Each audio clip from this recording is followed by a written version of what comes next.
about women. Maybe they just hate not being chosen. Day 7.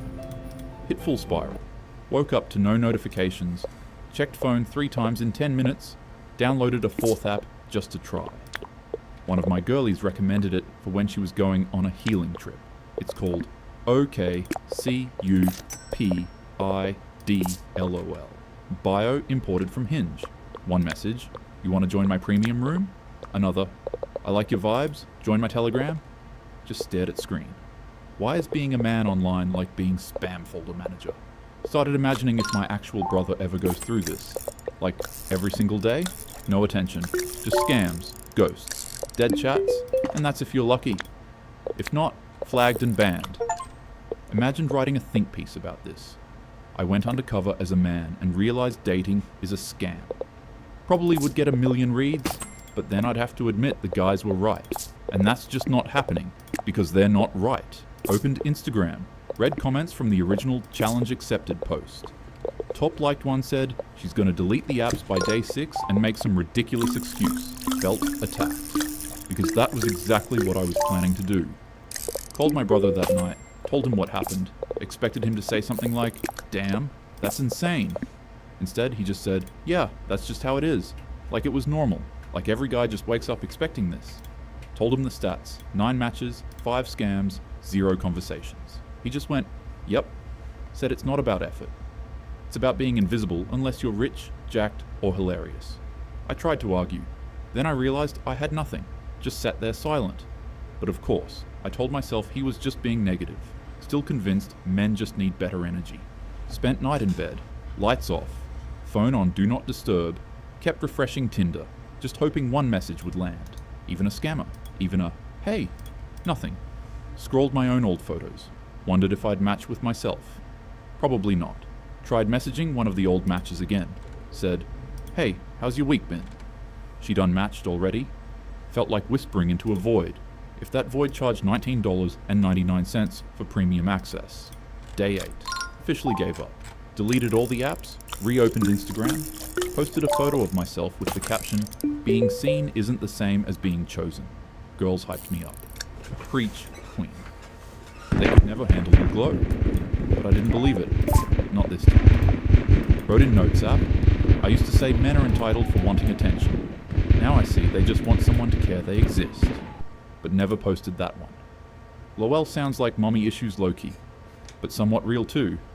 And pretty raw. Told myself it's the system that's broken. Not me, not women, not society.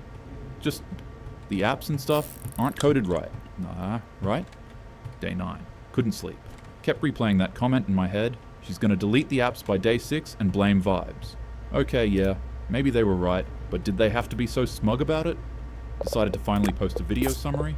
Sat down with ring light, hair done, lashes on.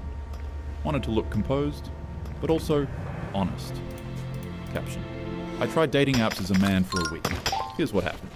Opened with my usual tone, cheeky, confident. So remember when I said dating apps aren't hard for guys? Yeah, it's about that. Explained the profile. Good pics. Normal, polite messages. Clear bio. And then said what happened. I matched with 9 people across 3 apps. 5 were bots, 2 unmatched after 1 message. The other 2 were borderline scams. Paused, inhaled, then added, I didn't get a single actual conversation going. Comments came in fast. Men, told you. Now multiply that by 3 years straight. Every day is day 6. One guy said, that's just Tinder with the training wheels off. Girls, OMG, no way, it's that bad. Maybe the algorithm punished you for being too average. LOL. You probably needed more masculine energy.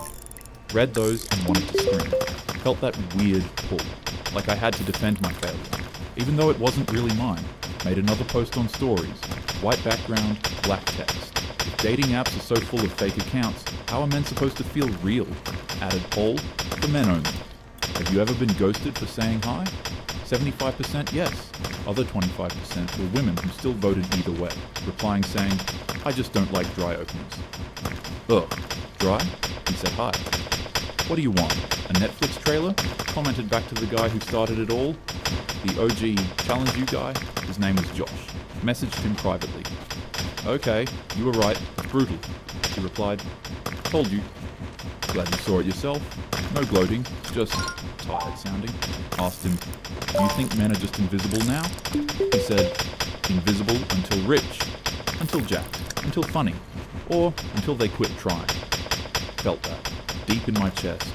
Not because I pitied them, but because for once I got a glimpse of their silence.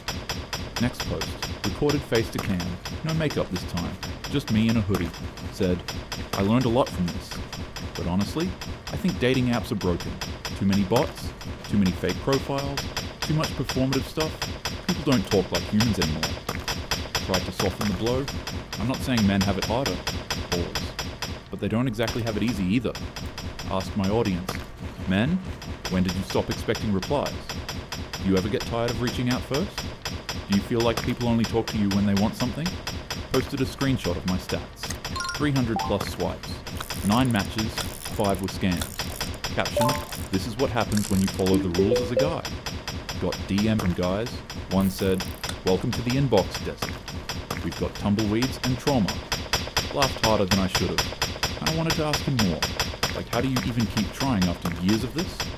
But then I remembered my brand isn't sympathy for men. It's accountability. And you can't be both. Wrote in Notes app, being a man online isn't rejection. It's not even disappointment. It's being processed like spam before you even speak. Left it there for now. But the weirdest part? I missed being seen, even in superficial ways, even from the weirdos, even from the ones who just said, damn girl. This experiment shook something loose in me. Not just about dating, but about effort, about how it feels to be on the outside, even when you're polite, thoughtful, normal. And maybe that's why guys seem cold now, why they stop trying, why they lack game or give up too soon. Because they're not even in the game, they're knocking on the glass. But also, maybe I'm overthinking it. Guys act like dating is war, but honestly, if they just smiled more, opened better, maybe they'd get somewhere. Like I said, energy is everything. Last post I made, photo of a coffee shop window. Caption, I didn't fail. I just found the door was never built for me. Got 1,000 likes. All women. Men didn't even react. Maybe they're used to no one listening. Maybe they stopped talking. Either way, I get it now. Sort of. But don't get me wrong. I still think men are the problem. They need to do better, but maybe we all do. Again, still not gonna pretend men don't create most of the problems too. They ghost.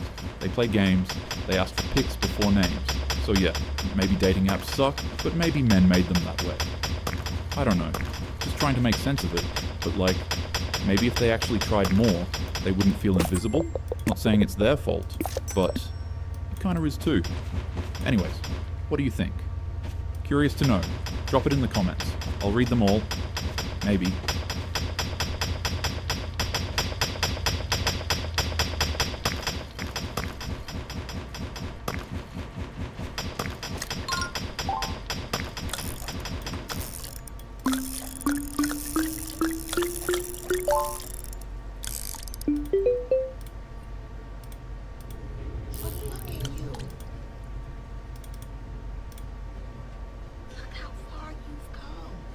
No, they don't. They don't really do that. But I don't really blame that creator for believing it, because this is a myth that kind of spread like wildfire earlier this year, and everyone just kind of believes it now, even though it isn't true. Spiders do not run to human beings because they think we're friendly, or they think we're gonna protect them or anything. Spiders don't really have many active partnerships with other forms of life. There are a few of them, but they're not with human beings. There are a couple species of crab spider, for example, that live in a kind of pitcher plant and actually help the pitcher plant catch prey, but that's a video for another day. So when spiders run to human beings, it isn't because they think we're gonna help them, it's usually because they don't even realize that we're human beings. This always shocks people, but despite having multiple eyes, spiders often don't have very clear, detailed vision. So when they see a human being, this big towering thing, it doesn't register to them sometimes that that is an animal. What they're seeing is just an object. And if they find some kind of disturbance in the area, like for example you screaming or something because you see a spider, Instinctively, they want to get out of sight because they know that being exposed out in the open could be potentially life-threatening to them. So they see this big object, which is you, and they're gonna run to it because they're looking for something to hide underneath. An object to hide underneath, not a friend to save them. Either that, or they're just kind of running in an arbitrary direction, and it just kind of looks like they're running to you, even if they're not actually aiming for you. But either way, they're not actually looking for us to rescue them. Sometimes we just kind of anthropomorphize other animals to kind of subconsciously make ourselves more important to their lives than we really are. But a spider's life is about a spider's life. It isn't about getting help from us.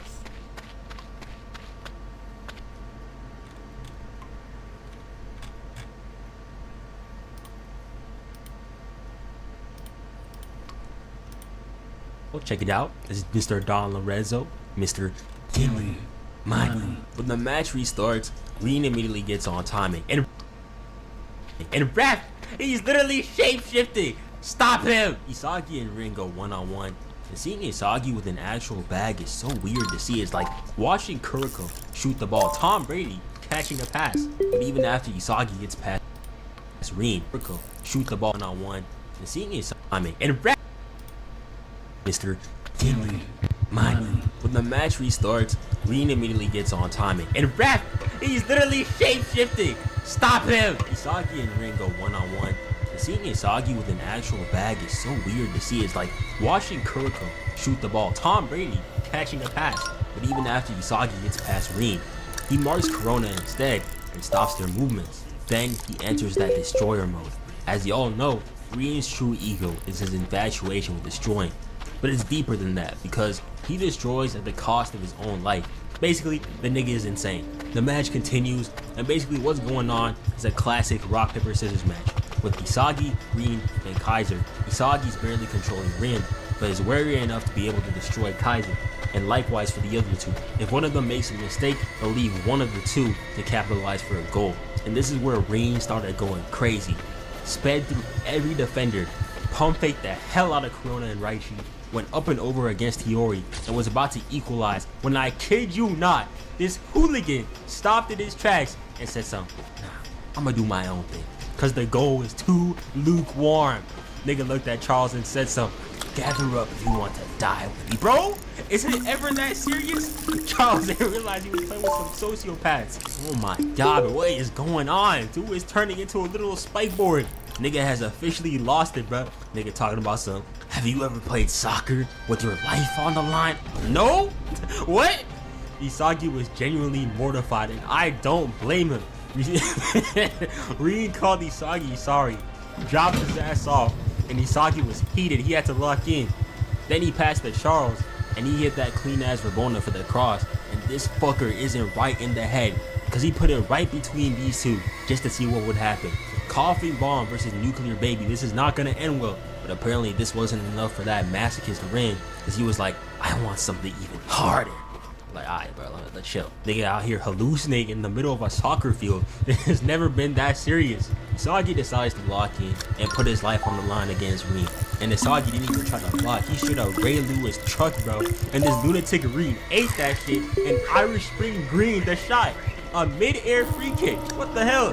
He's a goddamn psychopath. After that insane goal, Loki got up from the bench, grabbed him like he was about to take his lunch money, but apparently he wants to hop in the game as well. Oh yeah! And that means Noah and Igaguri are in as well. 2-2 with both stars in the game. It's about to get wicked. Green's ass was out here talking smack as well. Emo ass nigga, bro. Yeah, hate me. It just makes me stronger. Isaki was so pissed, but he wasn't doing so hot as well. Loki basically flashed up this direction, then gave the ball to Rin. But Igaguri actually clutched because he used the power of the Joel Embiid X Neymar flop connection and baited Rin. Bro celebrating like he scored a goal or something. Calm down, little bro. Noah got the ball back and then he started talking crazy while basically ignoring Isagi. Dude told Kaiser that he only joined this league to awaken his ego. Dude wants a rival to surpass him so he can become even stronger. He really got that PlayStation button aura. Isagi then realizes that Noah, his idolo, never cared about him. He just used him to help Kaiser evolve. And Rin sees him the exact same way. He's just a stepping stone to help others achieve their own goals. Noah then gave the phone to Kaiser so he could call game, and Isagi tried reading his shot, but it was Loki who ended up stopping it even though he moved after it. And this man Isagi was going through it. Noah's bum ass wasn't helping for shit, and he realized that he was just a talented learner. Someone like him doesn't have the physical specs to do crazy shit like Rin, Loki, and Shido. At this rate, he won't be the best in the world. Hell, he won't even make it out of here. But Ego knows what's happening, so he tells him to lock in and leaves him to it. And as Loki does more of his Godspeed bullshit, Kaiser repeats the same phrase Isagi did in his head. And this makes Isagi realize that Kaiser is a talented learner as well. Which, by the way, I'm gonna call bullshit. Dude was 15, moving like invincible, hitting backflips on cops. You don't learn that. But whatever. Basically, the point is, talented learners like Isagi have their own paths to becoming the world's best. The trick is to stick with it. Don't try to be a genius. And this makes Isagi realize that he needs to drop his fixation on Rin and Kaiser, his admiration for Noah, and focus on one thing: winning. And with that, the new Isagi makes his way towards Rin. The way to be a genius is with a talented learner ex-learner chemical reaction, which is what he did with Kaiser. Also, shout out Gagamaru, this was an insane block, bro. He is so loaded. Selling his soul to achieve victory. This is Isagi's new way to fight. And after that block, he's now back on that timing. Nigga started moving crazy, called out Rin for getting cooked. Then when Loki started trashing Japanese soccer because Rin didn't score, Sasagi told him to shut his ass up and to stop being a bitch just because he got cooked. Then Noah told bro to cool it, and this nigga on live television grabbed him by the wrist like a toddler and told him he's gonna beat his ass on the world stage. He did all of this in less than the span of 15 pages, by the way. Dude comes from a stable household with 2 loving parents, and he's still moving like this. He a real hooper, love for the game type shit. And that's not even the craziest thing that happened in this chapter, because right after this, he asks Kaiser to team up. Trash talk the #1 player in Blue Lock, the #1 rising star, the #1 player in the world, and teamed up with his #1 op in a span of 24 pages. God damn. Kaiser thought bro had lost his mind, but he's come to the same conclusion that Isagi has. They can't defeat the geniuses on their own. They gotta work together and throw away their emotions to win, and let that last score just come down to luck. A deal with the devil that Kaiser accepts. Loki was on the bench with his feelings hurt. Ego a real mastermind. Noah used Isagi to awaken Kaiser for his own game, but it ended up being used by Isagi to awaken his own ego. Then Isagi and Kaiser started cooking. They were unstoppable, destroying Rin's course, then making their way upfield. Isagi was about to game in right here with his 2-man barrage, but Cowboy Karasu came in with the block, and it fell to Kaiser.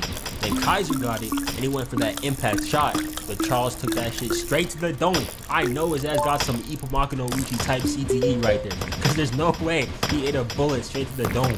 Cheeto got the rebound, and dude actually started passing the Rin. Turns out he's not an idiot either. They hit this mean 3-man weave along with Charles, and Rin got the ball at the goal, just to get cooked by this clean tackle and block combo by Kaisagi. That name Loki-san gay as hell, let me stop. And oh my aura, this panel right here was so tough. This is what I like to see. Anyway, with Igaguri bum ass finally getting subbed out because he caught a yellow card, Isagi thanks him for being a fraud, and then Yuki gets subbed in, which is basically an order from Noah to finish the game. Yuki does what Yuki does best, basically fooling you like he's gonna do shit, and then getting blocked at the last second just because. The only thing that this guy is good for is for getting me down the field in Blue Lock rivals. Just pack it up, but the ball fell to nest, but bro was officially washed, bruh. Dude wasn't doing shit, and they were calling bro a team cancer. Kaiser told bro to hang up the jersey. After that Nest tragedy though, Kaiser used this awesome Kaiser impact cross for Isagi, but this sadist Rin stopped that connection in his tracks. And ref, he is mutating! Stop him already! Rin is such a dick rider, man. He was tracking Isagi down, sticking within 4 meters just so he can devour him. How about devouring a job or some shit, nigga? Get off his meat. Charles gets the ball and then gives it to Shido. Shido makes a business decision and passes it to Rin. But Rin's dumbass, instead of passing to a wide open Shido with the nastiest mismatch I have ever seen, decides to mess everything up and go for the goal. Shido had Kiora on him, for heaven's sakes. That's light work. They would have won right there. Did all that just to get manhandled by Kaiser, because in his own words, when it comes to getting touched, I've been taking a special course since I was a kid. Pause. Isagi was glazing the hell out of him for this too. Like, calm down, bro. Game ain't over yet. Now it is time for the final counter. Hiyori gets the ball, gets by Karasu, while Isagi and Kaiser hit this mean two-man weave on Rin. Basketball coaches around the world would kill for their players to move with this elegance. Hiyori sends the ball up, and Rin, who will not give up riding Isagi, crashes into him, which means Kaiser is wide open. The ball goes towards him, but Shido clears it away at the last second, and it's about to get stolen by Charles when Kunigami puts his life on the line to block the pass. And who else does the ball fall to but Ness? He's got 3 choices right now: shoot, pass to Kaiser, or pass to Isagi. But then he decides to do his own thing, a devilish pass that Kaiser won't be able to easily shoot. If he gets this pass, they'll be able to work together again. He sends it up, then we see it. Kaiser coming through for the pass. Ness starts smiling. He was really there when the matter What? Isagi? Ref, he's literally shape-shifting. Stop it! The king of adaptation, Isagi Yoichi, was the only one who saw Ness's awakening. The one who believed in him to make that pass, selling his soul for victory and evolving once again, using others' ego for the sake of his own goals. Nigga Kaiser yelling like this isn't his fault. You was the one talking about some, I don't need you anymore. Now we doing this? Make up your mind, bruh. And all Platoshi can do is watch as my glorious neo-egoist king hits that 2-gun straight to the net. And that's game. A perfect 4-0 record for Bastard and Munich. They are your neo-egoist league champs. Igaguri celebrating like he a part of the team. Like, pack it up, man. You're done. Kaiser can only fall to his knees in despair as he realizes that it was his fault that he lost. Ness made the correct pass, but he failed to adapt to the situation. But Isagi reacted immediately to the situation, using Shido, Kaiser, and Rin as obstacles and gambled on Ness's evolution. And on top of that, he realized that he was having so much fun that it sold him the game. Isagi came up to bro like, hey, good shit, my nigga. You take those. Then went up for the dash, bro. Calling bro my ultimate clown. You cannot be serious, bro. Kaiser was not rocking with that. But hey, that's game. Check this video out. Rin and Isagi both ended up being #1. Like, there ain't no way. Why are they sharing the #1 spot? Rin sold the game on like 3 separate occasions. Got cooked one-on-one, and he's still at the top. This plot armor is crazy. Shido also ended up beating Baru to be #3. Interesting choice considering that Baru scored 2 goals against Kaiser and Isagi, plus that hat trick that he had earlier. The only way I can see this being justified is the fact that Shido was able to score on a Rin-centered offense. Baru does have the entire team designed behind his playstyle, but at the end of the day, he deserved #3.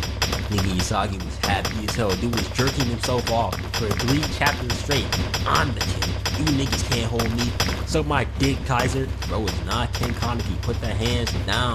Then after the match, we see the final rank. Bashira top 5. He is genuinely so goated, bro. Carried that sorry ass football team Barcha the entire way. Rename it to Bashira FC, Bashira and Friends, Bashira and Company. The rankings also include Otoya, Kunigami, Karasu, Aiku, Chigiri, and 2 Isagi femboys. You know, the regulars. The big shock is Nagi. Dude was locked off at number 24. How do you let Nanese, whatever the fuck his name is, get ahead of you? Dude was just top 2 the other day. Rayo, who was quite possibly the gayest nigga in Blue Lock, managed to break them chains and score a goal on his own accord. And he achieved top 10 status, while you couldn't stop dick riding for 1 drive and ended up stealing the bag. You got Baru as the king, Isagi as the demon king, and Nagi as the burger king. Gonna be serving up them 5-stage McDonald's combos, hitting that McFlurry hotline with that other white-haired boy Kira. Did you know that I once scored in the U20 match? Just put the fries in my bag, little bro.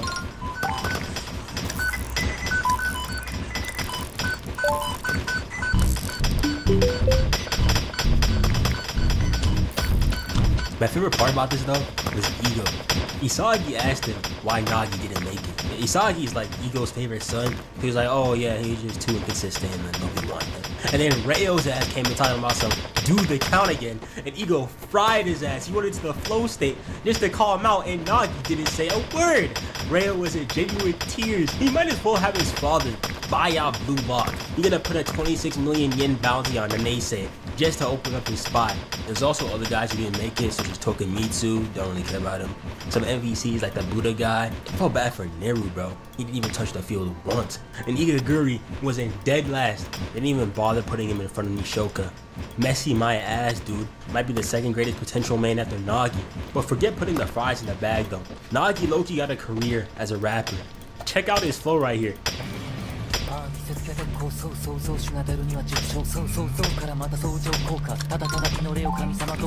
here flowing on the guitar beats like he's lone.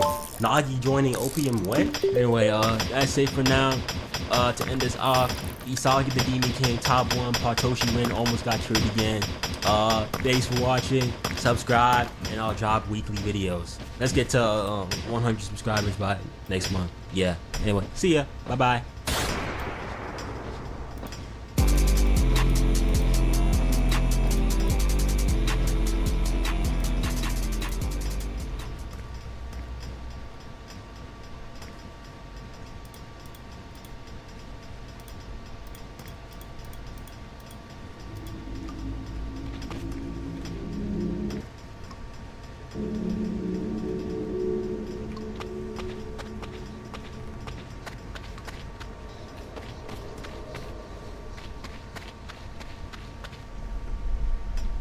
In Ending C of Fear and Hunger Termina, we meet a new god, and we're told almost nothing about him. We don't even know his name. All we know is he's burning in the sulfur pits. But this sulphurous god, he's actually the crux of Fear and Hunger.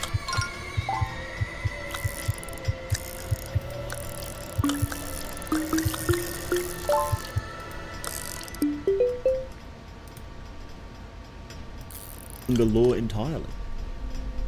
Today, I'm going to explain to you who the Sulphur God is, and the truth about how he came to be. Perhaps you've heard some of this story before, but I promise you, the lore goes deeper than you think.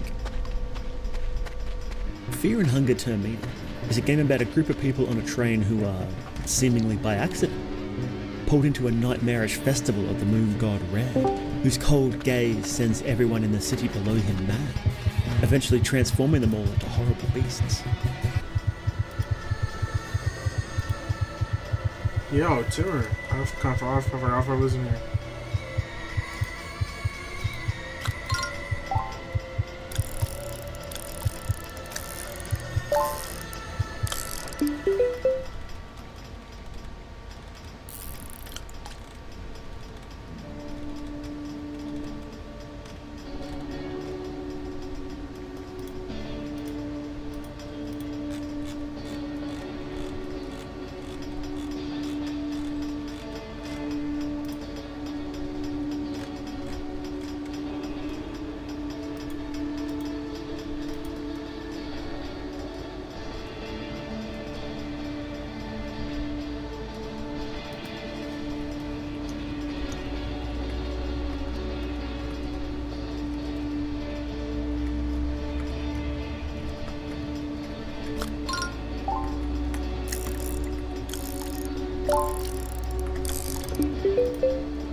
Or an Xbox right now. How dare you? How dare you be on green machine and not the rainbow machine? How dare you?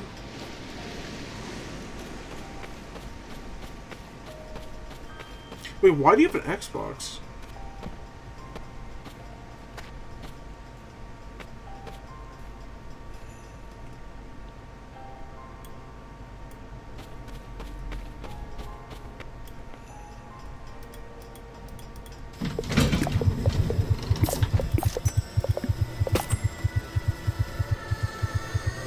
I just played COD on it because my PC potato. Yo, Timmer, if you need help, like, planning for PC building, I got you, bro.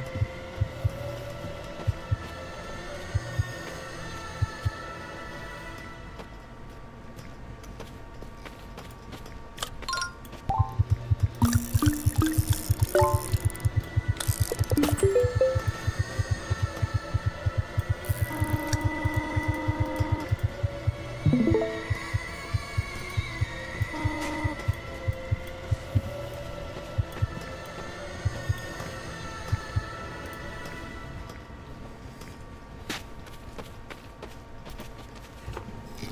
you playing Control right now?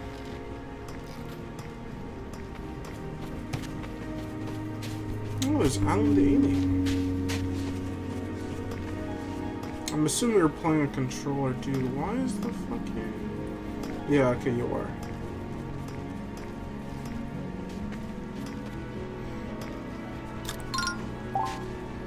I'm assuming it's pretty shit.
Yo, do a flip.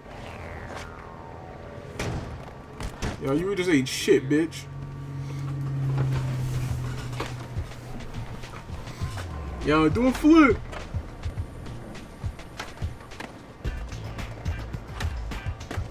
Yo, bro, do a 360 screw my kick a ball, bro.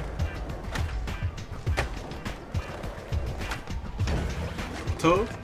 Not so tough.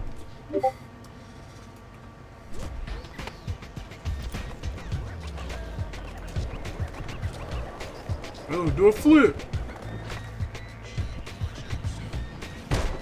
I mean, like land the flip. Do a 360 flip.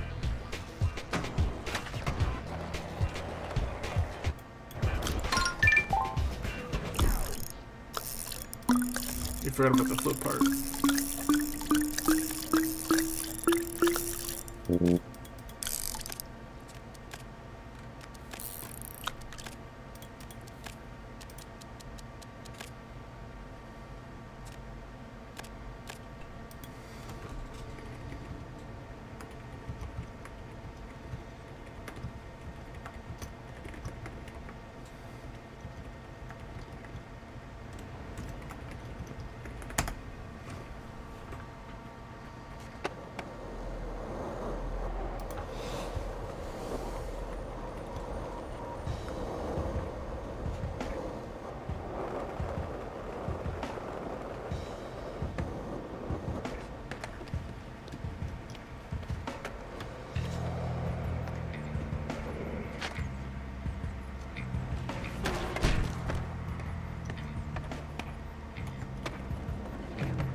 All these games some hot ass. Help, bro.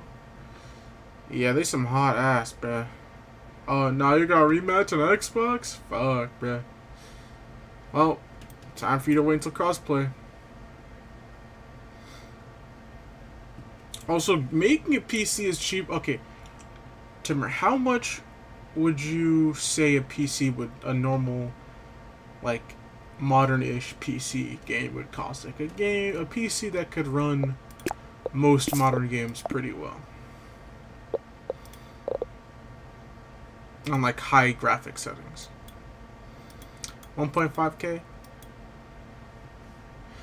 1.5K will let you run any game at high graphic settings. 1K?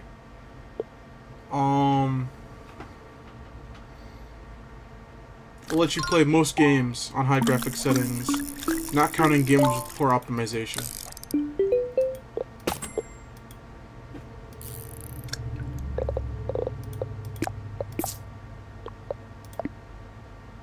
$600? That could get you a PC. That's pretty good. You will need to like maximize your money. You will need to buy used components, but that being said, still can make a pretty good deal out of it. Your PC is 1K. Is it a laptop or like a actual PC? Is it Alienware? Because Alienware is different. Because like they use proprietary parts, meaning that only they can repair and replace broken shit. And you can't upgrade your PC either if it's made by Alienware, which I don't blame you for, because no one knows this, except for people who've had Alienware or are really into PCs know how bad Alienware is as a company.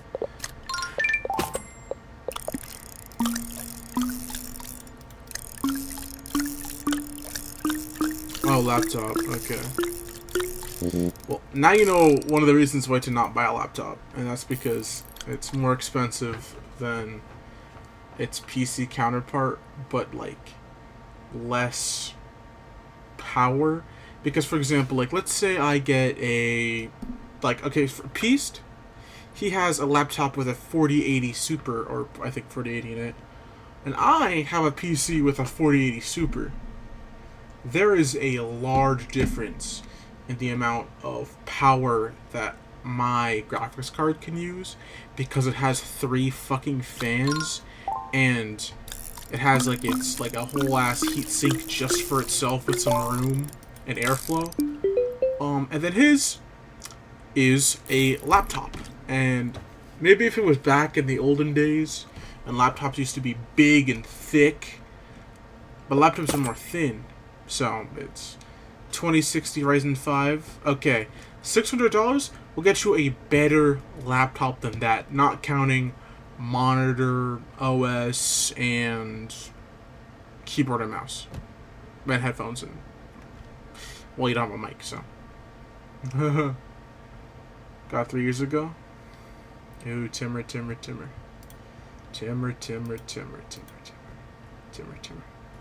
I'm about to blow your motherfucking mind.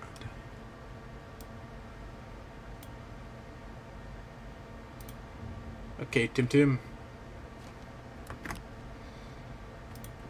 Let me make you a Google Doc. Actually, I want to get a little fancy with it. I'm gonna make it a slide.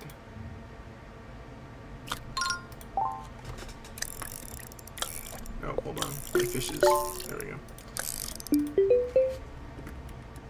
Timmer PC lists made by Maple.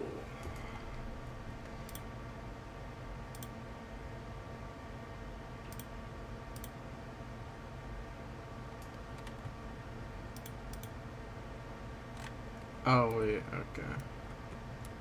I thought those would just give me the...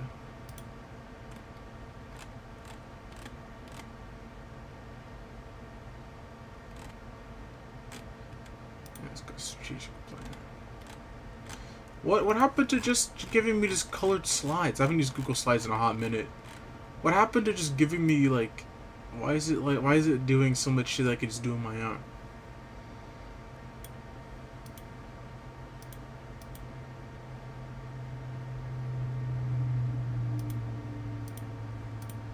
Guess it's I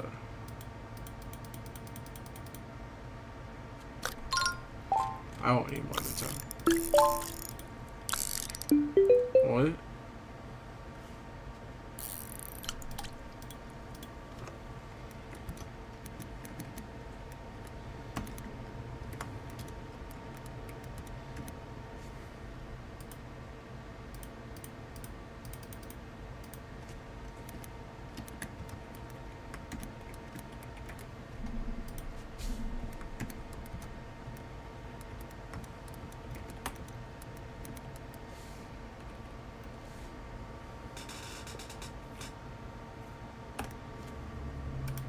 I asked my mom, who is still awake at 2 a.m.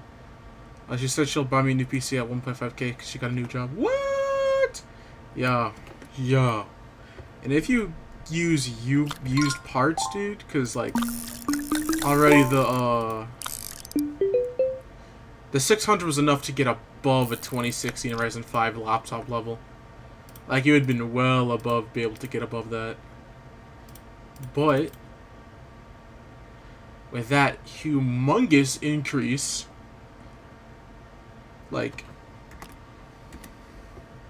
you don't know anything about PCs. Don't worry, bro. I know fucking everything about PCs. Up until more recent shit, but that most recent shit that's dropped are more like high-end stuff that's dropped, or stuff that I know you shouldn't buy. Like a 5050 or a 5060. You shouldn't buy. Or a graphic card with like 8 gigabytes of VRAM you shouldn't buy. Found a cave in Minecraft. Ancient city, dang.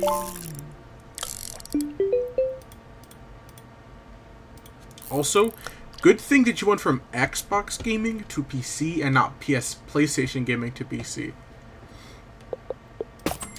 I don't know for sure because I never owned an Xbox, but I think you can share your library from Xbox to PC because Microsoft owns Xbox. Microsoft. Excuse me. Microsoft. Yeah. You get it. Yeah, you get it.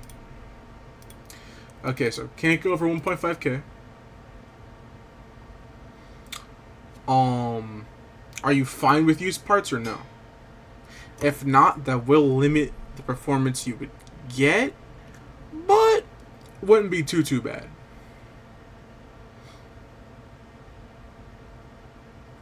Okay, I just need Battlefield to run. Okay. Must be able to run Battlefield. What version of Battlefield is it?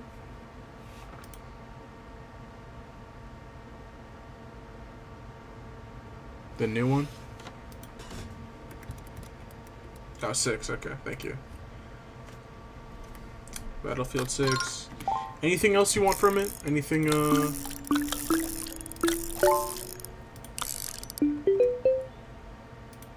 like you want like specific FPS from it? Well, your FPS will also kind of determine on your refresh rate of your monitor, because your refresh rate monitor is basically like how, like, okay, your PC can render, let's say my PC can render 120 FPS, but my monitor is at 60 hertz, meaning that my monitor can only go 60 frames per second. It can only like make show us a new drawing 60 frames per second, show us a new image 50 frames per second, 60 frames per second. 144 hertz, meaning your max FPS is basically 144 that your monitor can show. So that's pretty good. At 120, yes, one more. My storage, I personally have went overboard with my storage. Like, I have a humongous library of like install. Oh no, those are just my favorites. No, let's just do that. Hey, let me close favorites. Eventually play. Can I just like see everything or no? Okay, because my everything thing is not actually everything. Let's go with single player, which is the largest. Okay. Oh, I have a lot. How about let's go date, because I can't double up with date. So I have a ton of games installed.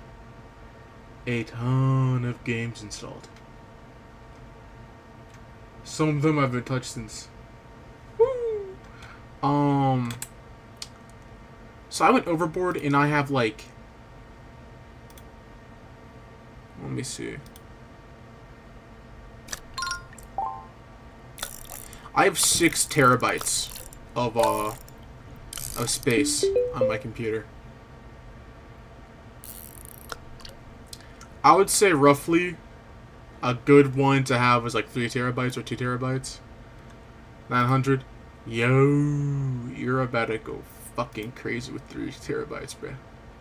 Now, when you put in an SSD or whatever format you use for memory, it will be a little bit lower, unless it's like literally like one of those like storage devices that you take out, you plug in and plug out. It will be like a little bit, like say like a little bit lower, because that memory is used for your shit. But it's a pre-built. Is pre-built good? Yes, as long as you don't buy from Alienware or any place that has preparatory parts. Basically meaning like Alienware. They make their own versions of those GPUs and not ones that you could just buy anywhere else. Because a lot of other pre-built places, they're like, hey, we'll go out and buy this shit. We did the research for it already. And then we put it together for you. We load it up with an OS and we just give it to you. What about Skytech? I've never heard of Skytech before.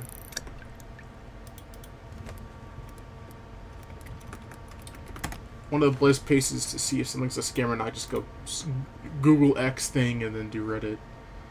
Oh shit, you're talking about those Amazon ones? Ooh.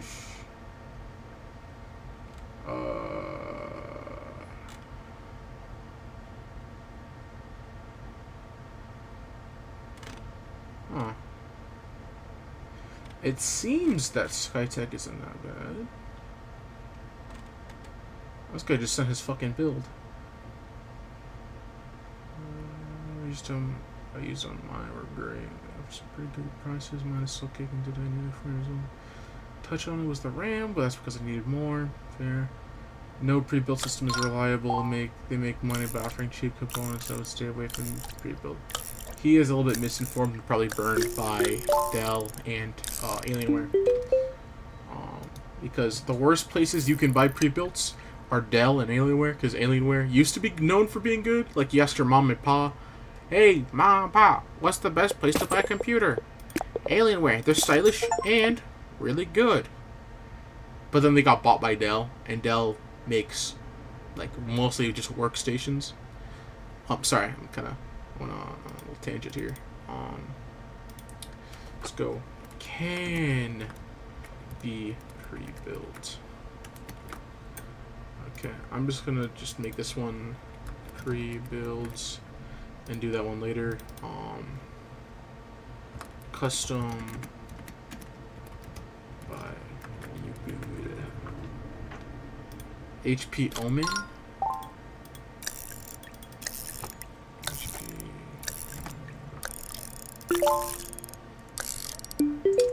No, the thing is, I just wouldn't go for a laptop. Oh, do you mean like the 35L? Like these?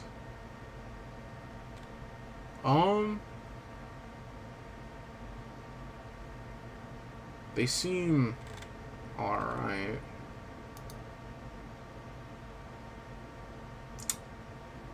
It's just, a 5060 Ti isn't gonna do you any favors. Like, buying from 2 gens ago would be, with like more VRAM, would be better than a 5060 Ti in terms of just having games look good and at high refresh rates. I mean, high FPS. Should be after a month. It's a laptop. Just get numbers in user benchmark. Just compare to Lavinia. Region 9. Okay.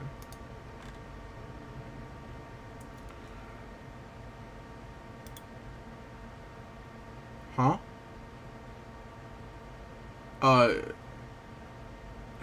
No. Okay, so 4080 is a term, is the model of graphics card. So, okay, there's the 40 series. Okay, there's series and then models for how NVIDIA uses their GPUs. There's 3 big GPU brands: NVIDIA, AMD, and Intel. Intel's kind of new to making GPUs. Usually used for they're mostly for like this like low end markets. AMD is both low end and mid range. NVIDIA makes one for all of them, but they're kind of like the Gucci of GPUs. Like their lower end to mid range is alright, I guess, but like their higher end is where I would say it's worth buying. But again, they're the only ones who make higher end GPUs, so it's kind of like. But like the 40 series, which was last gen, which I have a 4080 Super,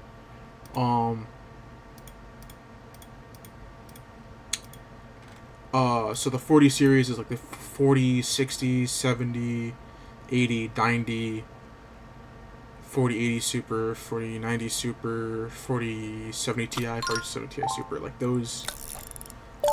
You have the 20 series. Is that bad? It's old, but doesn't necessarily mean it's bad. Like for example, like if you have like a 1080 Ti, I wouldn't say it's bad. And my old build had a 2070 2070 Super. Now the thing is, 26, like the 60 series, the 60 class cards are not that good. They're mostly for low ends. Back before a lot of people got into PC gaming, back before NVIDIA was like, hey, let's pump our fucking numbers up. Let's add more. Let's make them more expensive. It used to make sense to buy a 60 series because 60s used to be like maybe $100 to $125 per card. Now they're like $300 to $400, and then like add 100 more, you get to a 70 series with like more than 8 gigabytes of VRAM. Especially laptop, that's not good. But okay, I'm gonna look at pre-built because I know some pre-built sites. I have a list written down of some ones I've confirmed to be good. But let me just go to PC part picker. I'll put you on my other monitor so I can see.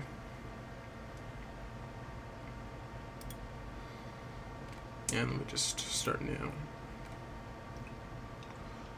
Okay, let's go for motherboard. What kind of... Okay, so, like, let's say if you can... Let's make your dream PC within a certain limit. Do you use Ethernet for your PC? Or do you use, Wi-Fi?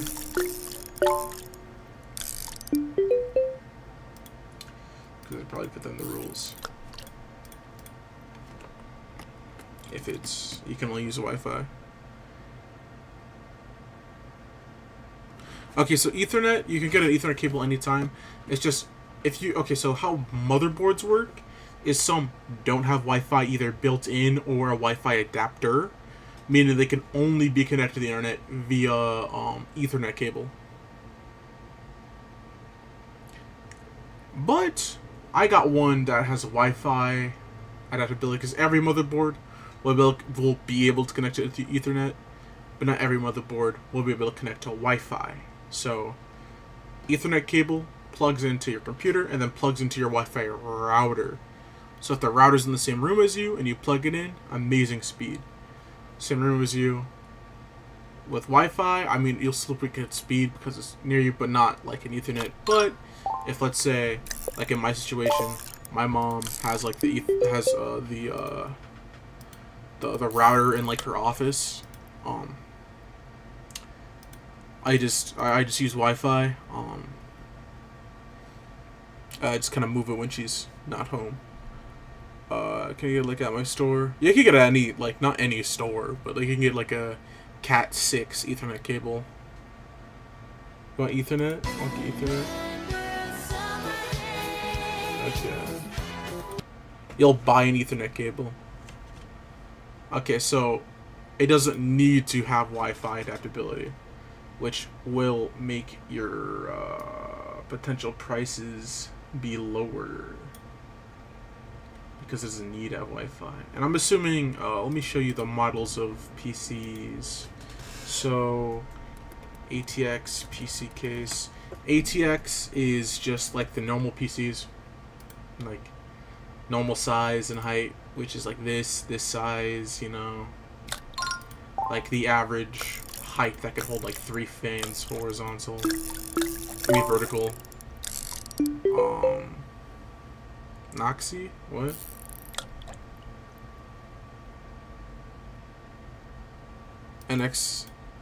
NZXI?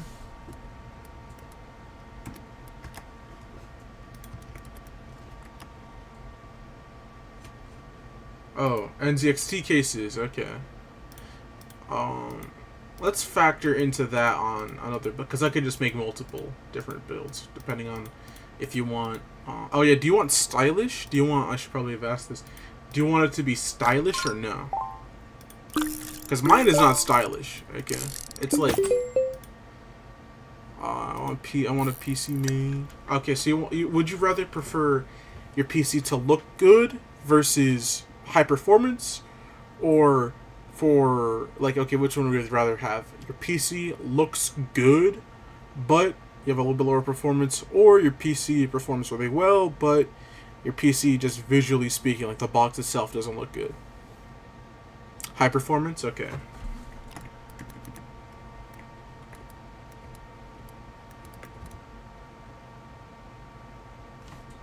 Performance looks, okay. So let's go. I want you to get an AM5. Alright, I need to show you the other forms. Okay, so this is like an ATX case. M ATX case. Are those like smaller PCs? Like, this is like 2 ATX cases stacked on top of each other. MITX, yeah, no, MATX is like a smaller, and then that's like, I guess, like the not quite like a not quite mini, but kind of small. Now the mini PC cases, which is going to be my new PC build for my home server, is a ITX case. So these are really, really small ones, like the size of a cat type of PCs, which if you're gonna build, I would not recommend you building. They are quite small, and I learned when building my PC for the first time that you need to have room. So going with one of these smaller form factor builds will be more costly, and well, depending on what case and parts, or, well, just be small. I don't care, just want a PC? Okay. So, I'm assuming you just want ATX. Let's go. Let's see here. I'm not seeing any heat sinks. Is there a thing that I can just like, hey, I want heat sinks? Onboard Ethernet, support Wi-Fi 6.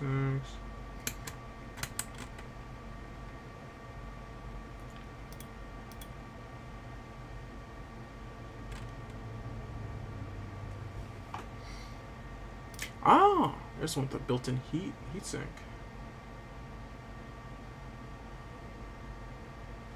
That's 150. That's 25. Let's go price ascending.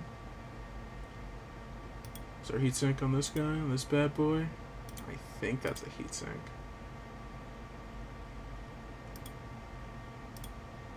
Hard to tell. Has an IO shield, so that's good. Pro A.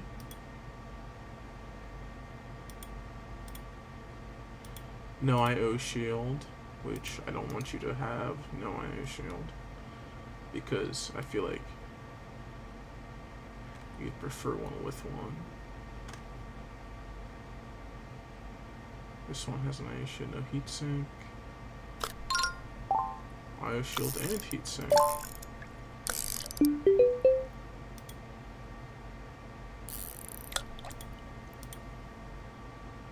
Just look at Amazon.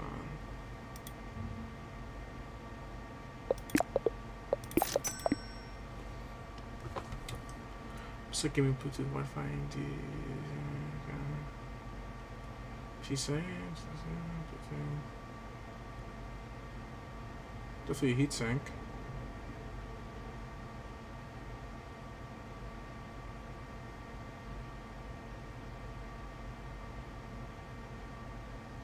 No IO shield though.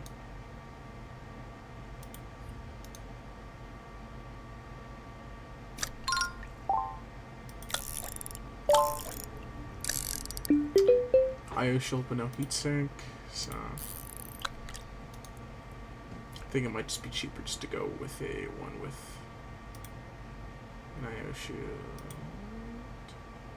But no heatsink, and you just get a heatsink with your memory. Let's see. Let's go with. All right, yeah, Battlefield 6. That's right, Battlefield 6 at 120 FPS. 6. Recommended specs. Around is require 7 or maybe 7. 36 Ti. See. Okay.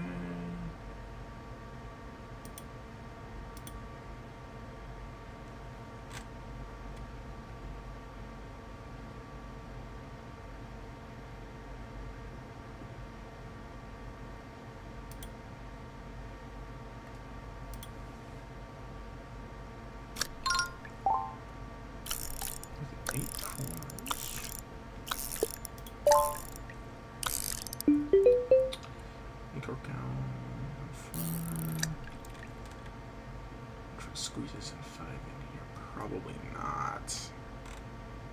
Yeah, probably can't squeeze in 5 into the budget. That's a little bit. Sony Android X3D is a really, really good recommendation. Something else about that. Compatibility, let's see. Oh, stock. Okay, just a CPU cooler. Let's go with a.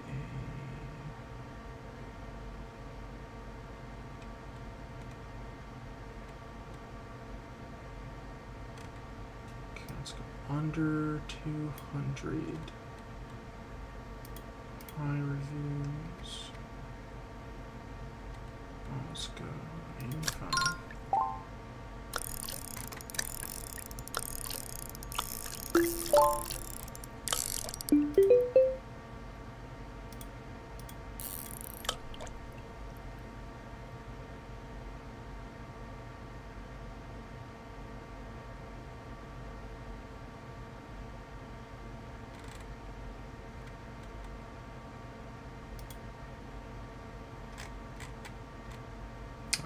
Do I have one? But let's make it to 200. Do you care about the PC noise, like at all? Do you care about that?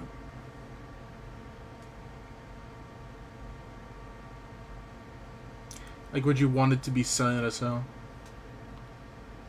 Or are you fine with a little bit of, like, fan noise?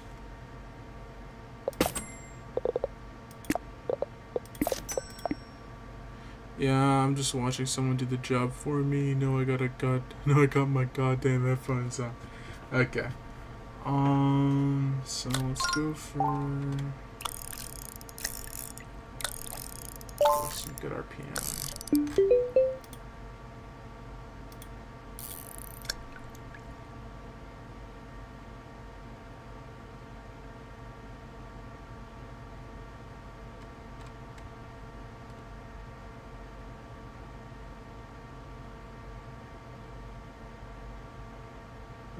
Thermal take soul. Well, let's go with the ratings. Noctua. Ooh, right, Noctua. Let's go with Noctua. HD Chronic.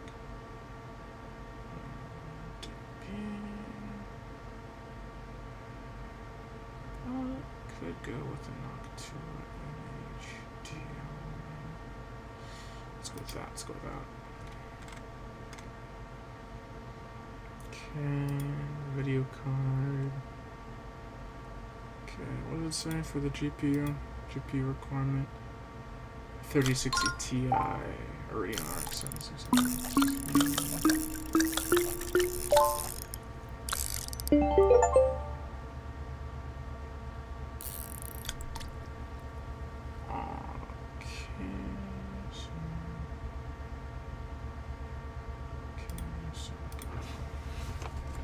Let's go with the 4070. Let's see, 4070 Ti. Let's see, where can I? Ooh, right, the GPU drought. Because NVIDIA loves to stop all production on their old GPUs.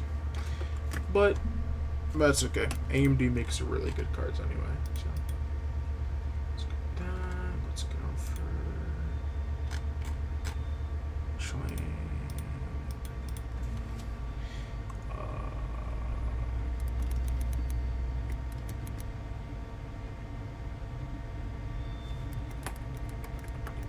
User benchmark. No, not CPU. Not CPU. GPU. 3060 Ti. Okay, so it needs to be above 3060 Ti. Let's go with AMD. Probably get AMD 700 GB.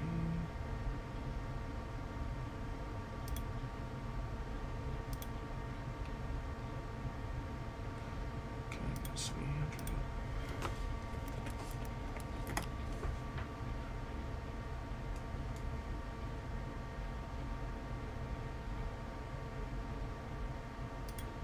Power cooling. Is there Sapphire Nitro? 100 XT. 16 GB.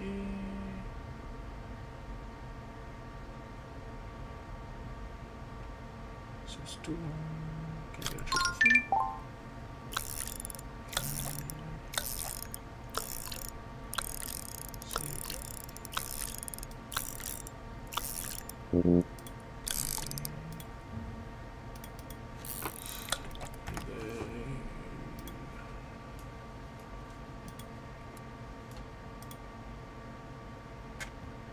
See.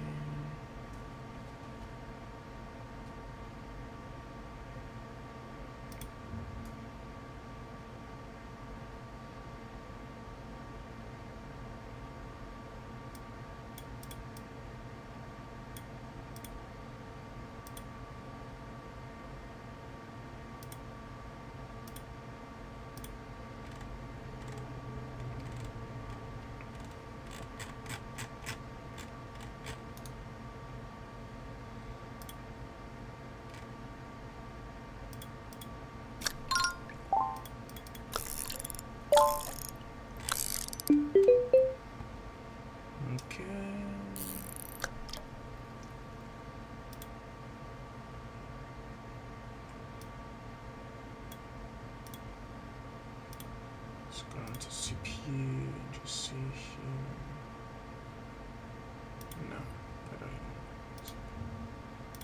Oh, wait, no, those are the today's hottest. CPU.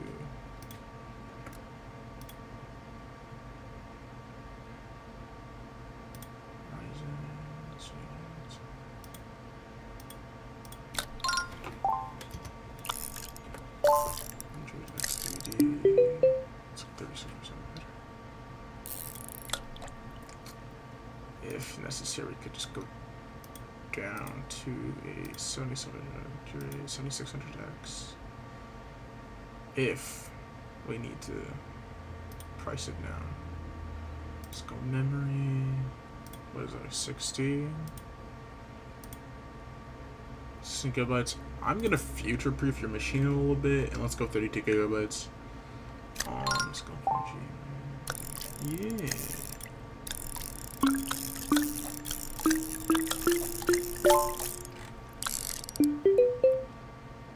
Storage. Let's go Samsung.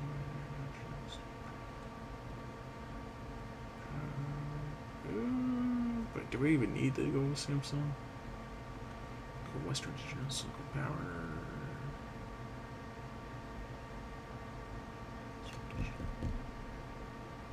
God, there's one Kingston. Oh, NV3. There we go. There we go. 4 terabytes. What is a 4 terabyte cost?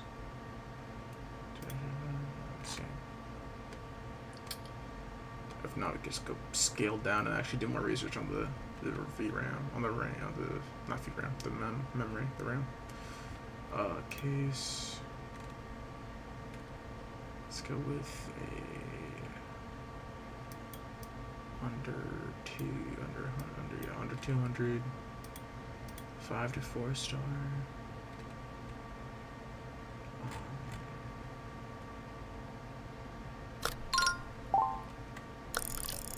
Leader, what is this? Fantex Crown. Let's see what that looked like on Newegg. Let's see. Oh yeah, Timmer. Yeah, I forgot to ask you. Do you live near a micro center? Because if you live near a micro center, PC building is going to be even cheaper for you. Because micro center tends to do a GPU, RAM, and CPU bundle, which is like basically half a PC. That's like the really most of the really necessary parts to even run a PC. That's the power supply, and then GPU is optional depending on what CPU you get in case it's like an APU or something. So.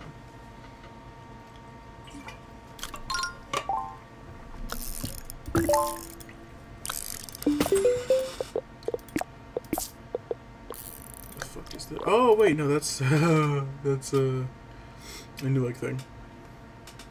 Let me check. Just search up on Google like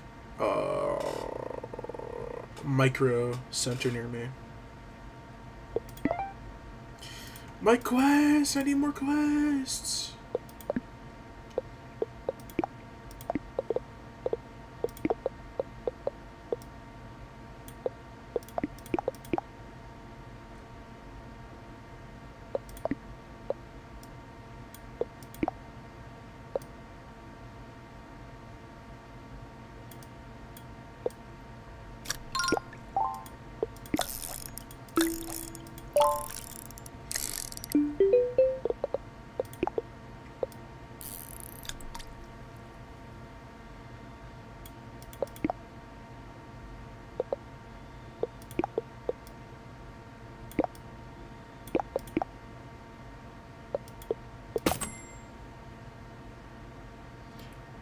$27. Ooh, you lucky bastard.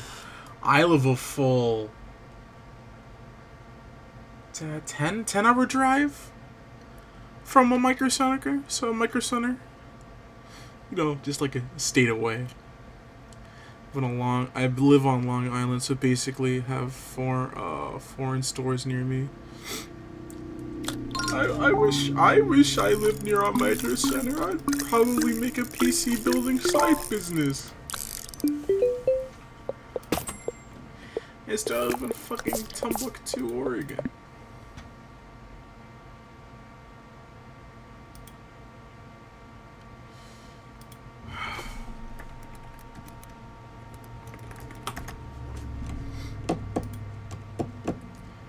That means you could probably get a pretty good deal for your CPU GPU and RAM combo. Scooby.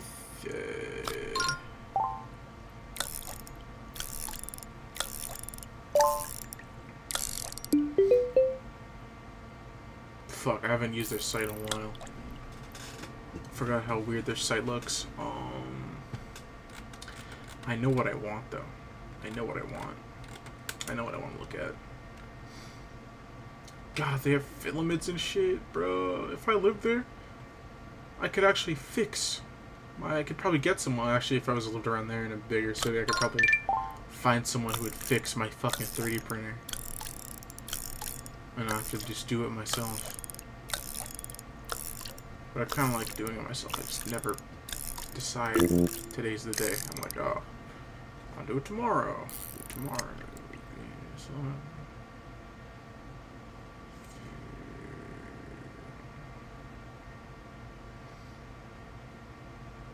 you have a PC builder inside a Micro Center?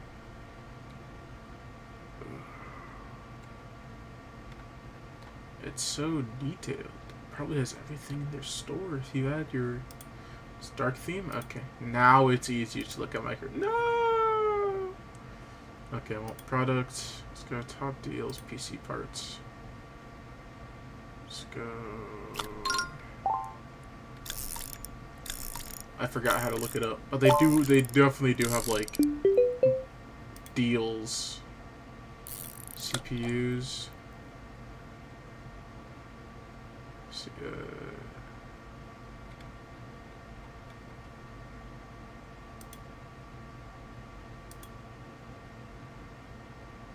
Products, top deals.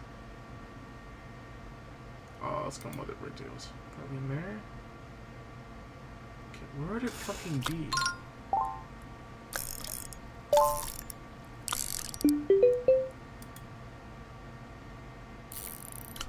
Whatever. I know for a fact they do those like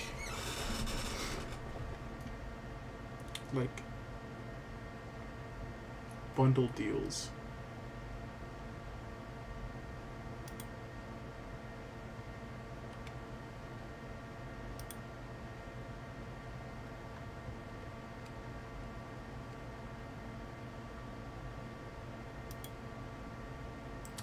Oh, probably because it doesn't know my area, so it takes around what they would probably have.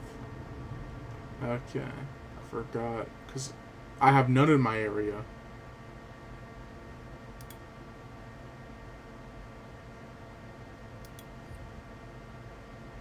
Anyway.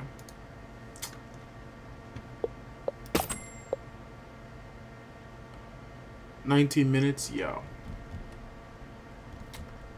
Lucky duck.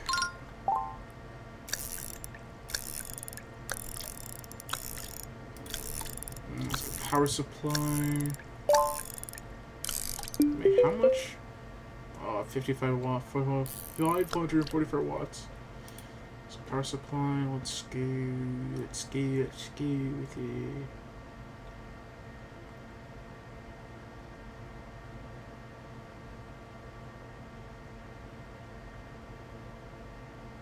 +80 gold, 150 watt, yep.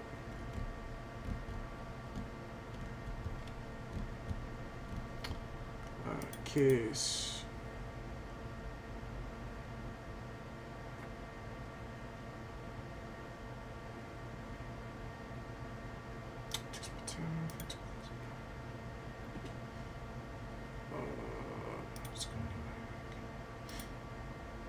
Alright, I had that shit on Nuke. I forgot I was looking at that earlier.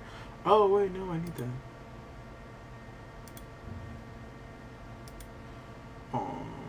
Let's go. Okay. Okay, so everything needing to build a PC, $100 over limit, that's gonna be an easy cut. Because all we gotta do, cut a little bit in the storage department. Oh, I fucked up actually a little bit in the storage department anyway. I need to look for something with a heat sink. Type SSD.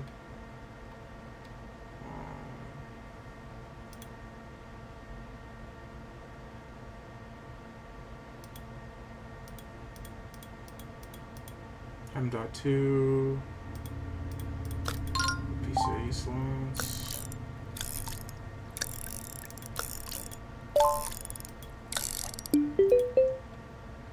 Wait, all of an NVMe, yes. Form factor, PCIe. Wait, no, that's okay. SSD.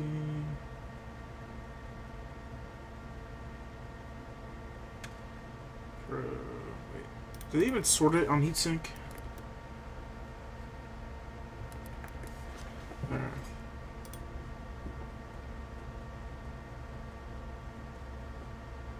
So we need one. Let's go. Oh, right. Ratings. There we go. Cheaper one. Let's see. 2 terabyte Kingston with heatsink. SSD M.2 PCIe.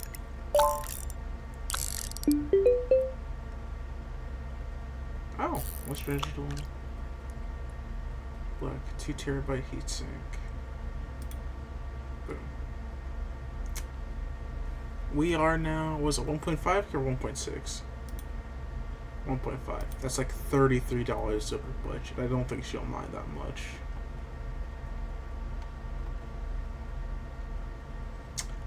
I'm gonna save this list.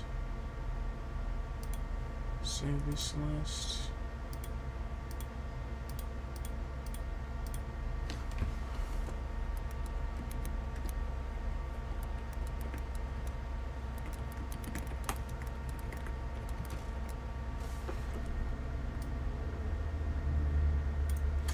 Oh wait, I forgot. I could just... Oh.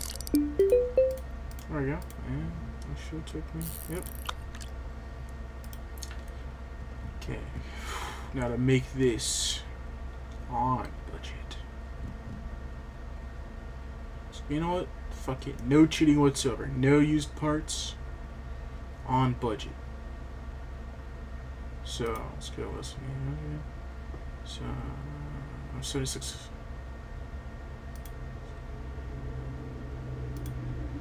Let's go 7700X. No, Resin 5 7600X. Okay, yeah.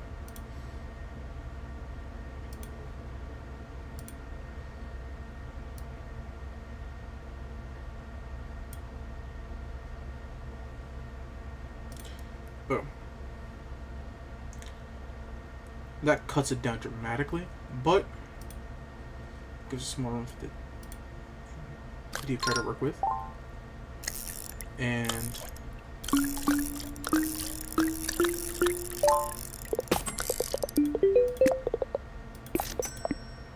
I need to get a thing that is 3060 Ti or better. I'm gonna say better because 3060 Ti I think only has 8 gigabytes of VRAM, and VRAM count matters a lot. Let's go with the 7700 XT.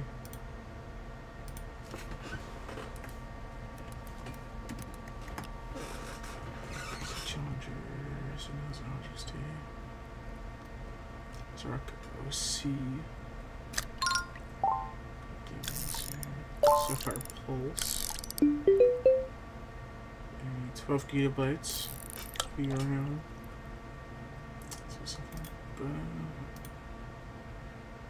And under budget dramatically.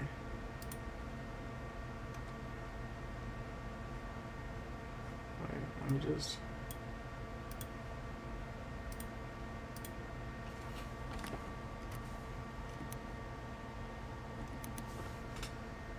I copied that.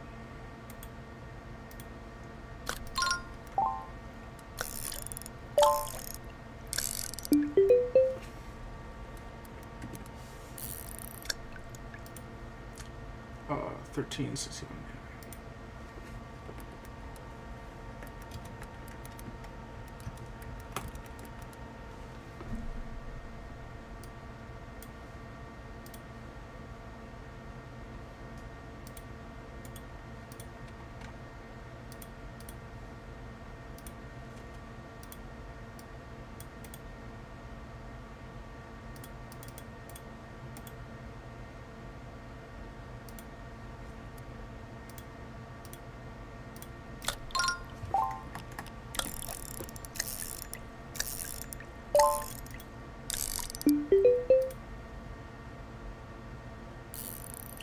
Oh, right, I forgot one final detail.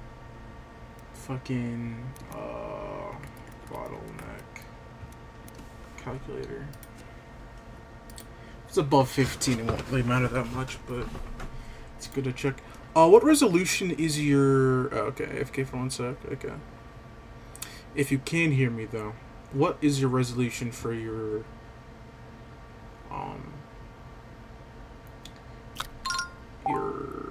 monitor? Like, is it 1440p, 1080p?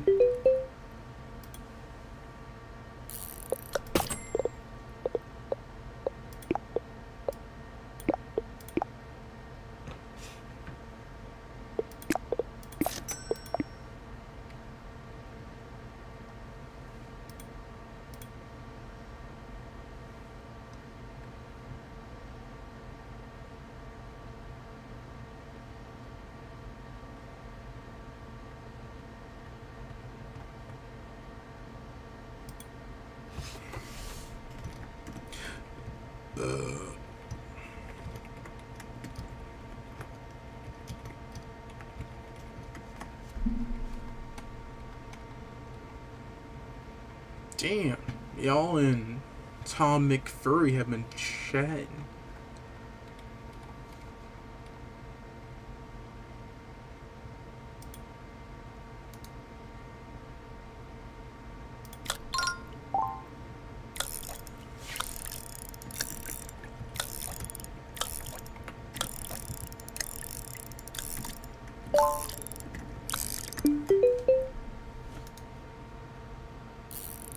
You're back. Okay, what resolution is your PC?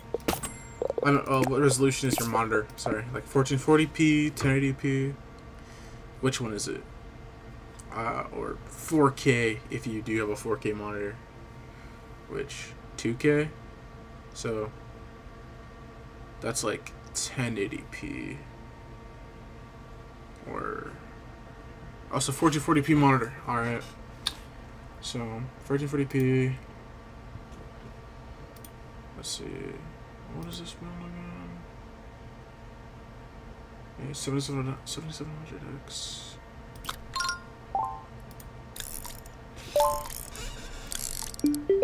XT with a 7600X.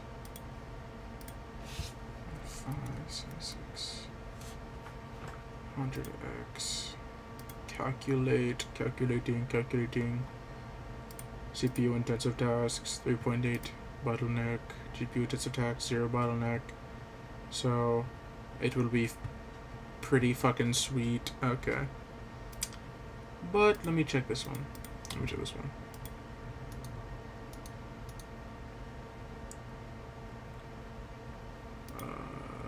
Nope. There we go. So for the CPU, 7800 X3D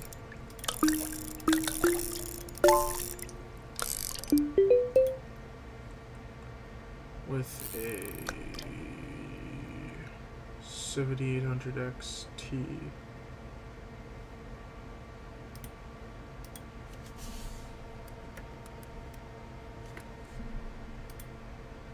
See the calculation.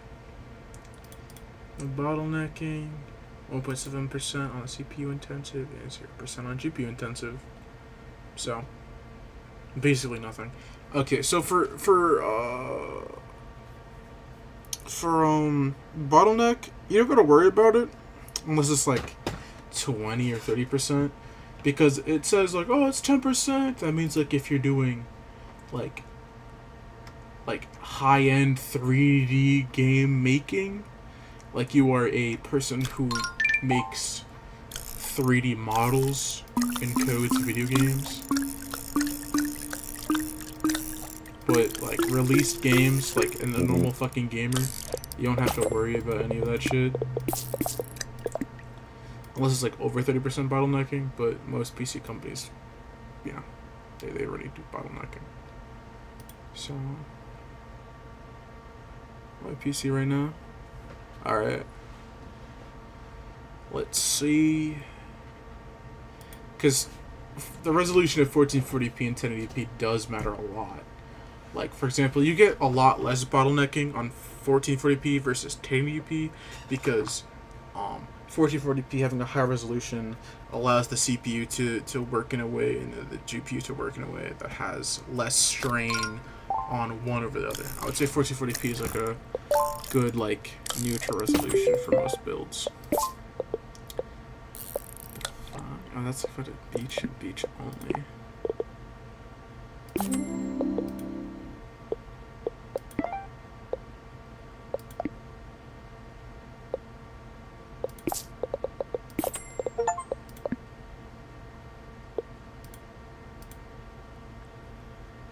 Yeah, 1440p. Great, I don't have to calculate those again. So, made two builds that are really good for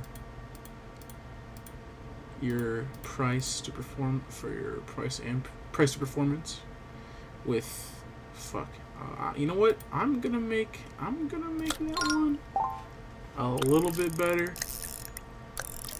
I'm gonna add some more storage onto that.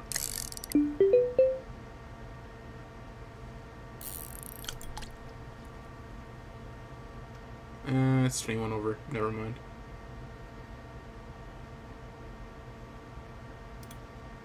So 2 terabytes. Wait, can I change this? Let's go 4 enterprise list. Remove. Was that the 2? Yeah, remove the 2. It's $11 over. Realistically, I don't actually like bat down $11 over, but.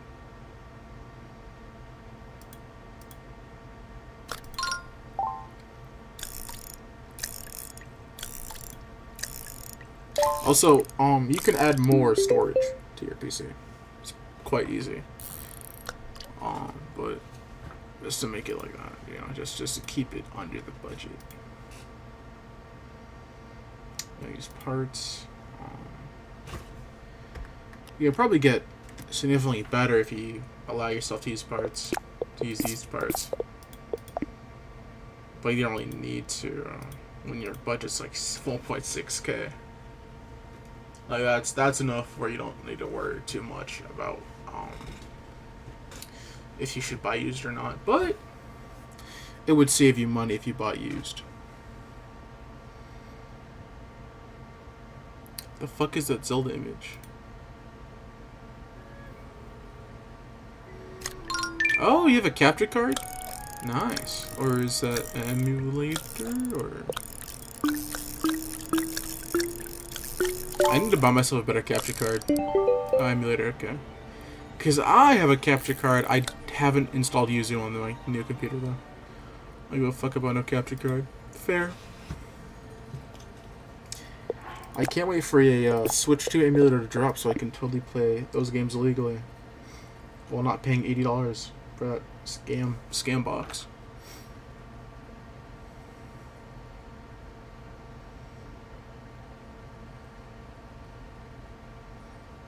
I got all emulators for Nintendo.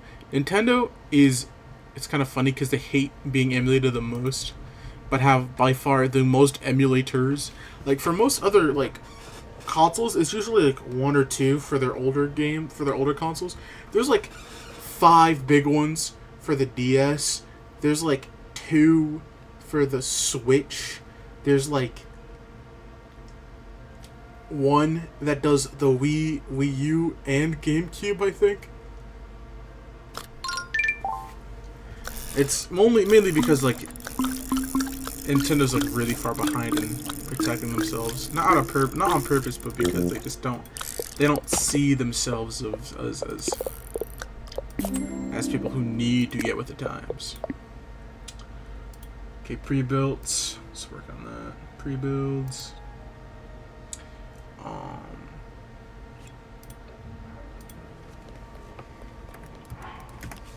I know Meta PCs is good. Let me just double check the Council of Redditors.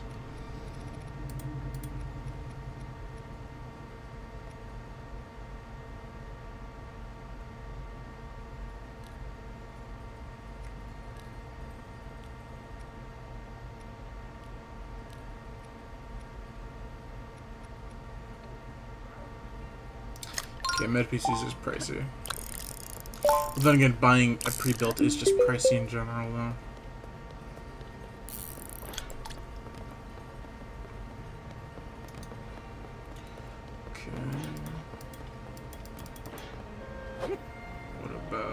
Okay, let me just...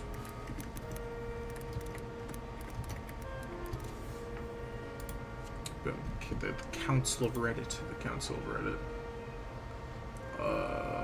Cyber power is solid if you can get a system on sale. It's like a year ago, can't be that outdated. Even though, in a year, it could get very outdated, but... Let's ignore that.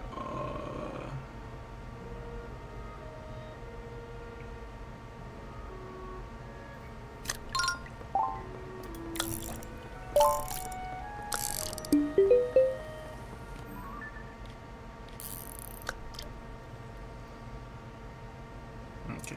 I just kind of don't want you to get a 50 series card, because the 50 series is the newer model.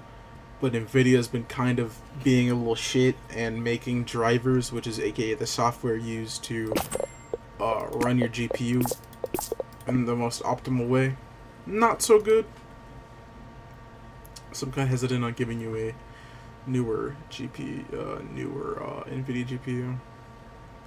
Because NVIDIA used to be like, hey, we are the top tiers of gaming. And then now they're like, hey, we make more money selling our AI video cards than our gaming cards. So we're gonna price our shit up, make the improvement literally up to 15%, and then lie about it, and then call it a day, which is what they did.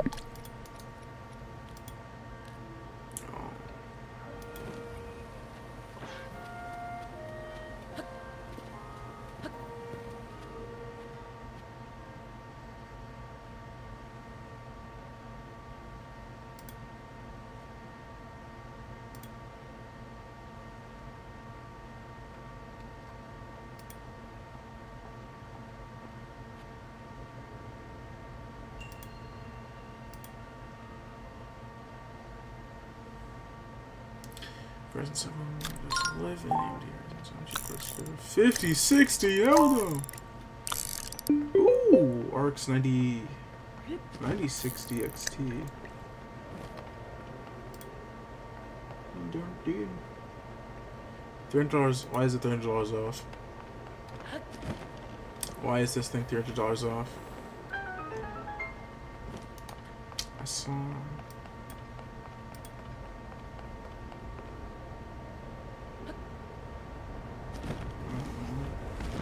Alright, because it's a white build.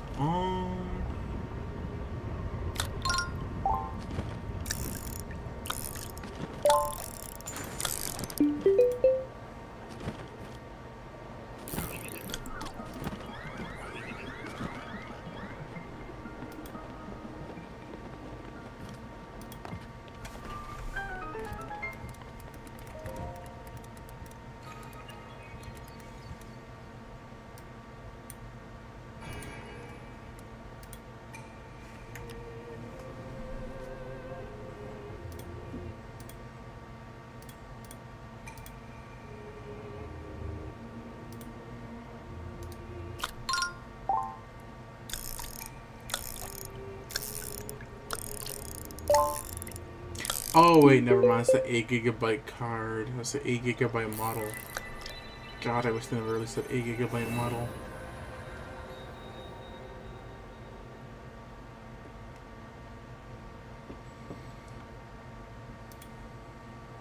was like a daily sale. Let's go pre-built PCs.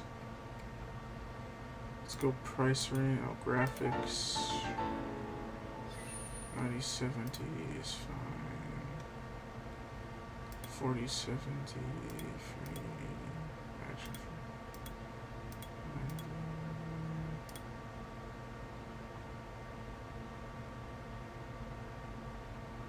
The 4070 with 12 gigabytes of VRAM, 16 gigabytes of memory.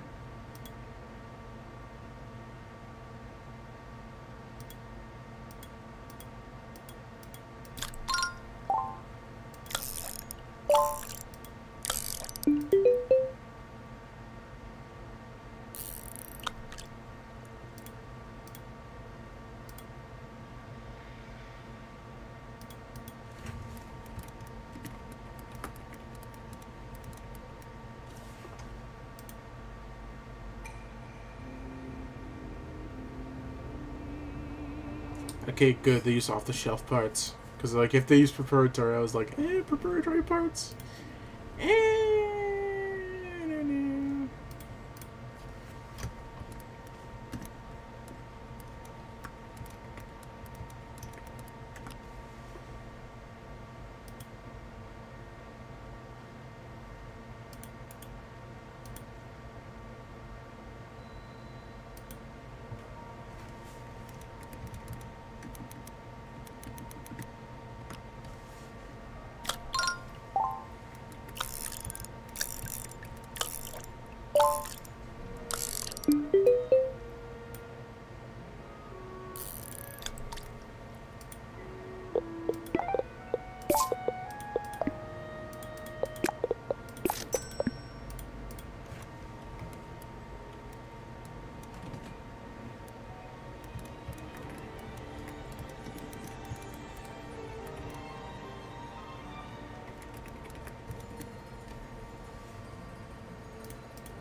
If you let go of emulators, else the ninjas are gonna come for me. They're not, bruh. You're too little.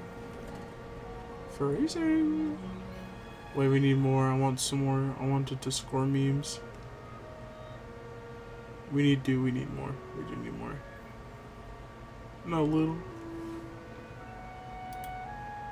Teamer. You know what? Never mind. It's okay. Oh, fish.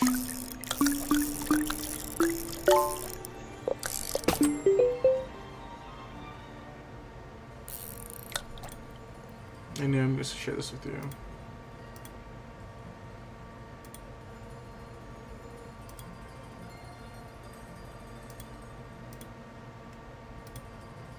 I feel like it's pretty much done.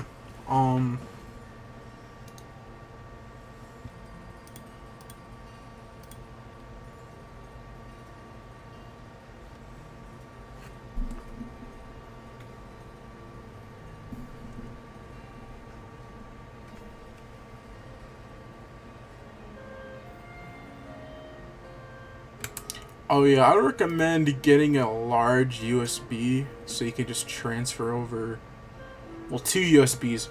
If you're gonna do this,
Okay. What if someone gifts 10k dono on my stream? 10k USD? Yeah. I'd bug the fuck out. Keep it in the bug. I'd bug the fuck out. Thing is, I know people, I think, at least on Twitch, you can for real just refund your, like, your dono. So, wait.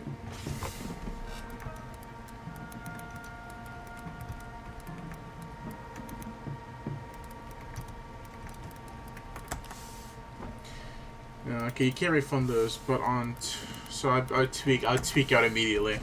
Now, if I was on Twitch, I would hold off on tweaking out, because people can just refund, even though, like, hey, we Twitch gave you this money.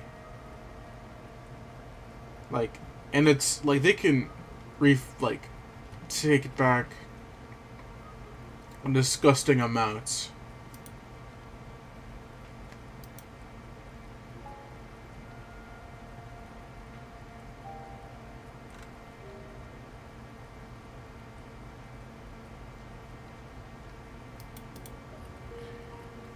Okay. You're back. You have Team Tim. Tim Tom Tom. Check DMs, Tim Tom.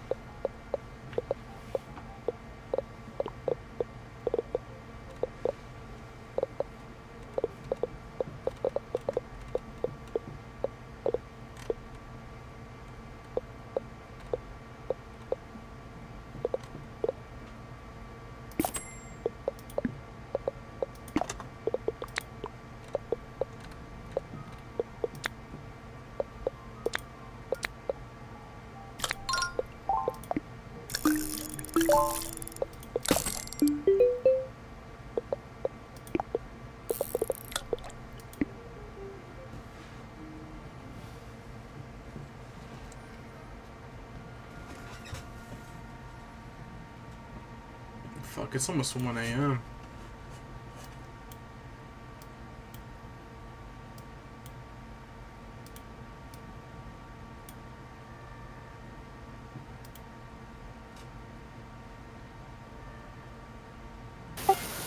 Bro WYM, it's 3:26 a.m. for me. It's almost 1 a.m. for me. I'm living PST.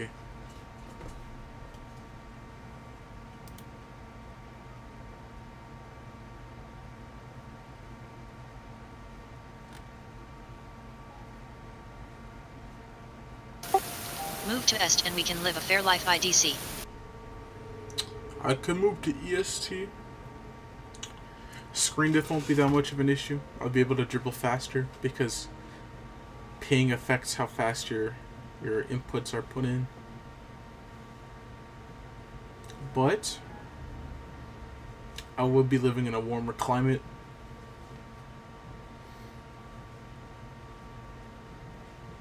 Cost of living will increase because more people live there. Yeah, it's warmer the goat.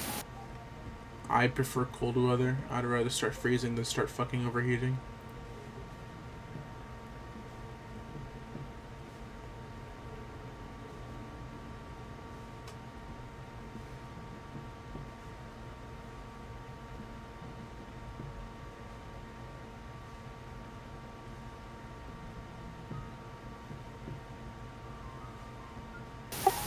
Yet in New York is 80 degrees during the summer but 30 degrees in the winter.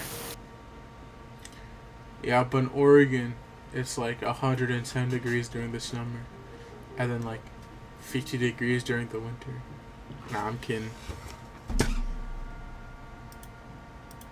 Let me look this on off screen. Let me look at this off screen.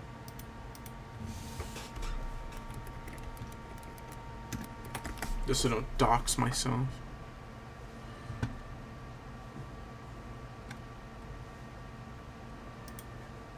Okay, so to technically today, because Thursday, it'll peak at 80 degrees today.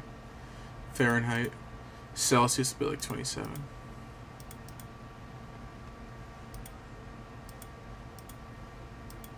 With 20% precipitation. Yes, so like that just means New York the best state because you get free reach and neutral weather. Yeah, but what about rain? You'll get rain there?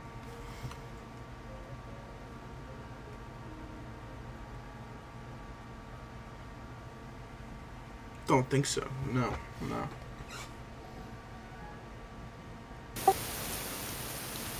We get rain rarely and I think that's good because rain just fucks up my Wi-Fi tower.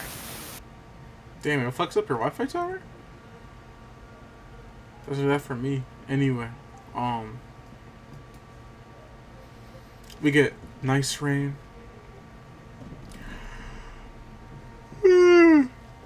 Nice people in the streets. You know, homeless people won't mug you. A lot of bakeries. And a lot of goth women, but like the nice kind.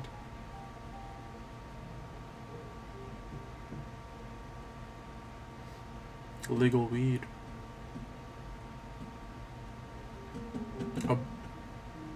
Yeah.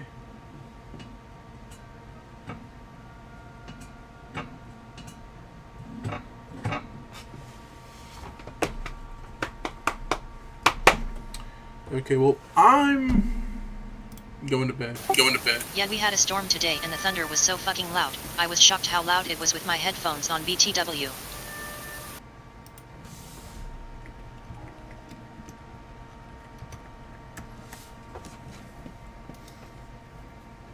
Damn, I haven't had a thunderstorm. Okay, good night, Mupil. Sleep tight. Yeah, good night, Tim Tim. Sleep.